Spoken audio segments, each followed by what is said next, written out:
எல்லாருக்கும் வணக்கங்க. நீங்கள் எப்படி இருக்கீங்க? நான் ரொம்ப நல்லா இருக்கேன். இன்றைக்கி ஃபஸ்ட்டு வீடியோங்க. நான் கொஞ்சம் லாங் வீடியோவாக போடலான்ட்டு இருக்கேன். நம்மளோட வீடியோவை நீங்கள் ஃபுல் வீடியோவும் பாருங்கள். இதுக்குள்ளே ஒரு சின்ன சீக்ரெட் இருக்குது. அது 3 வருஷம் ஆனாலும் கெட்டு போகாத ஒரு சீக்ரெட் ஒன்று இருக்குது. அது நான் லாஸ்ட்டில் காட்டுவேன். நீங்கள் பண்ணாமல் பாருங்கள். நம்ம வீடியோ தள்ளி விடாதீங்க. தள்ளி விடாமல் ஃபுல்லாக பாருங்கள். நம்மளோட சேனலை சப்ஸ்கிரைப் பண்ணி வச்சுக்கோங்க. சில முக்கியமான தகவல்லாம் உங்களுக்கு கிடைக்கும். நம்ம இனிமேல் நம்ம போடக்கூடிய வீடியோவில் சில முக்கியமான தகவல்லாம் உங்களுக்கு கண்டிப்பாக நான் சொல்லுவேன். நம்ம பிரிட்ஜை சுற்றி பார்க்கலாமா? நம்ம பிரிட்ஜோட நேமு ஹையருங்க. அப்படியே நான் காட்டுறேன், பார்த்துக்கோங்க. ஏன்னா இப்போ வெயில் காலமாக இருக்குது, அதனால் கூலிங்கோடு ஆரம்பிப்போம். நான் பேசுகிறது கொஞ்சம் திக்கலாக தாங்க இருக்கும். ஏன்னா ஃபஸ்ட்டு வீடியோ அப்படிங்கிறதுனால கொஞ்சம் திக்கலாக தான் இருக்கும். நம்ம வீடியோ இப்போ பிரிட்ஜுக்குள்ளே எதுவும் இல்லைங்க. ஏன்னா இப்போ தான் வெயில் காலம் ஸ்டார்ட் ஆகிருக்கு. ஏற்கனவே எங்களுக்கு ஹெல்த்தில் கொஞ்சம் பிரச்சனை, அதனால் எதுவும் இல்லை. இனிமேல் தான் நாங்கள் ஐஸ்கிரீம் இதெல்லாம் வாங்கி வச்சுப்போம். அதனால் பிரிட்ஜுக்குள்ளே மேலே எதுவும் இல்லை. கீழே அப்படியே போனோம்னா தேங்காய் வச்சுருக்காங்க. சும்மா பழம் 2 பழம் தான் இருக்குது, வேறு எதுவும் இல்லை. பனங்கற்கண்டு வச்சுருக்காங்க, இருமலுக்கு நல்லது. பால் ஓப்பன் பண்ணிவிட்டு வச்சுருக்கேன். கீழே மாவு வச்சுருக்காங்க. இது மஞ்சத்தூள். இந்த மஞ்சத்தூளை நம்ம வெறும் மஞ்சத்தூளாக அரைச்சோம்னு வச்சுக்கோங்களேன். நீங்கள் என்ன தான் காய வச்சு அரைச்சாலும் அப்படியே மிஷினில் ஒட்டிக்கும். அதனால் அது கூட கொஞ்சம் மல்லி சேர்த்து நீங்கள் இந்த மஞ்சத்தூளை அரைச்சிங்கன்னா அப்படியே நமக்கு தூள் கிடைக்கும். சும்மா லைட்டாக மல்லித்தூள் ஒரு கை போட்டுக்கிட்டால் போதும். 1 கிலோவுக்கு 1 கை மல்லித்தூள் போட்டுக்கிட்டால் போதும் 1 கிலோ மஞ்சளுக்கு. தயிர் எடுத்துட்டாங்க, இது சும்மா தான் இருக்குது, கொஞ்சோண்டு லைட்டாக இருக்குது. இதுலேயும் மாவு வச்சுருக்காங்க. இது ஊறுகாய் போட்டு வச்சுருக்கேன். இருங்க, ஓப்பன் பண்ணி காட்டுறேன்.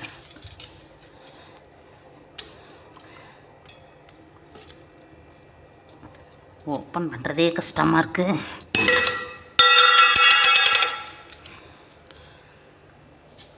கடாரங்காய் அரைநெல்லிக்காய் ஊறுகாய் தாங்க போட்டு வச்சுருக்கேன். நிறைய நம்ம மரத்தில் காய்ச்சிச்சின்னு சொன்னேன்னா பக்கத்துலாம் கொடுத்துட்டு மிச்சம் இருக்கிறத அரைநெல்லிக்காய் ஊறுகாய் போட்டு வச்சுருக்கேன். இது அரைநெல்லிக்காய் ஊறுகாய். இதை எடுத்து மேலே வச்சிரும், இருந்த இடத்துல வச்சிரும். இதுலேயும் மாவு தான் வச்சுருக்கேன்.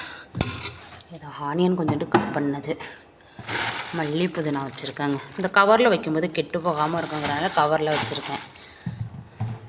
உங்களுக்கு ஒரு சீக்ரெட் இருக்குது உள்ளார, நான் காட்டுறேன். நான் காய் வச்சுருக்கேன், முட்டைக்கோஸ் இருக்குது. இவ்வளோ தாங்க இதுக்குள்ளார பிரிட்ஜுக்குள்ளே. அப்புறம் ஃபுல்லாக வாட்ரு. இஞ்சி வச்சுருக்கேன். கழுவிட்டு தான் எடுத்து வச்சுருக்கேன். நம்ம கழுவாமல் வச்சோம்னா கெட்டு போயிடுங்க. கழுவிட்டு நல்லா துடைச்சிட்டு எடுத்து வைக்கணும். இது முறுக்கு மாவுங்க, தீபாவளிக்கு அரைச்ச முறுக்கு மாவு. மிச்சம் இருக்குது, நீங்கள் அது ஃப்ரிட்ஜில் வச்சுட்டிங்களா சரி. முறுக்கு மாவுன்னு கிடையாது, இடியாப்ப மாவு, கடலை மாவு, மைதா மாவு, இது எல்லாமே நீங்கள் ஃப்ரிட்ஜில் வச்சுக்கிட்டோம்னா கெட்டு போகாதுங்க. அப்படியே இருக்குங்க, 2 வருஷமாக இருந்தாலும் அப்படியே இருக்கும். இந்த மாவை நம்ம வடை சுடும்போது யூஸ் பண்ணிக்கலாங்க. நல்லா இருக்குது வடை.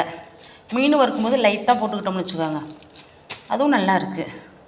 இது கடல் பாசின்னு எங்கள் பாப்பா ஆர்டர் போட்டு கொடுத்தாங்க. எனக்கு கொஞ்சம் ஜாயின் பெயின், கல்லீரல் பிரச்சனை, அதனால் கடல் பாசின்னு ஆர்டர் போட்டு கொடுத்தாங்க. இதுக்கு பேர் இன்னொன்று சொன்னாங்க, அது எனக்கு தெரியலை.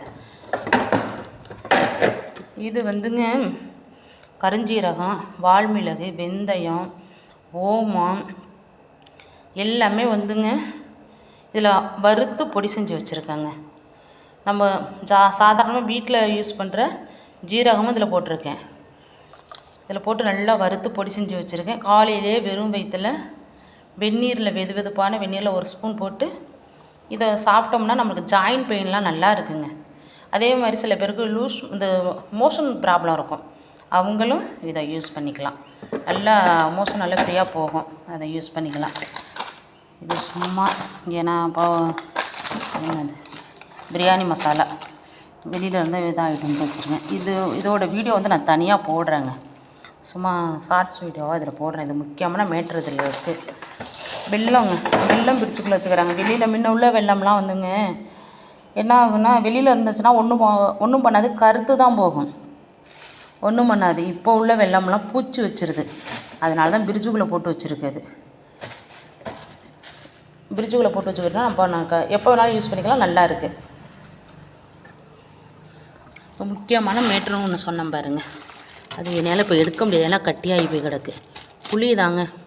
புளி வந்து நீங்கள் சுத்தம் பண்ணி எடுத்து வச்சிட்டிங்கன்னு வச்சுக்கோங்களேன், ஃப்ரிட்ஜுக்குள்ளார உடனே காய வச்சு நல்லா கொட்டையெல்லாம் எடுத்துட்டு வச்சிங்கன்னா அந்த புளி வந்து 4 வருஷம் இல்லை 5 வருஷம் இல்லை கெட்டே போகாதுங்க. கெட்டு போகாதுன்னா கருத்து போகாது. கருக்காமல் நீங்கள் எந்த கலரில் நீங்கள் எடுத்து வைக்கிறீங்களோ அந்த புளி 4 வருஷம் கழித்து நீங்கள் வெளியில் எடுத்தாலும் அந்த புளி அதே கலரில் இருக்கும், கருத்து போகாதுங்க. நான் போட்ட வீடியோ உங்களுக்கு யூஸ்ஃபுல்லாக இருந்துச்சுன்னா நீங்கள் வந்து லைக் பண்ணுங்கள், ஷேர் பண்ணுங்கள், கமெண்ட் பண்ணுங்கள், நம்மளோட சேனலை சப்ஸ்கிரைப் பண்ணி வச்சுக்கோங்க.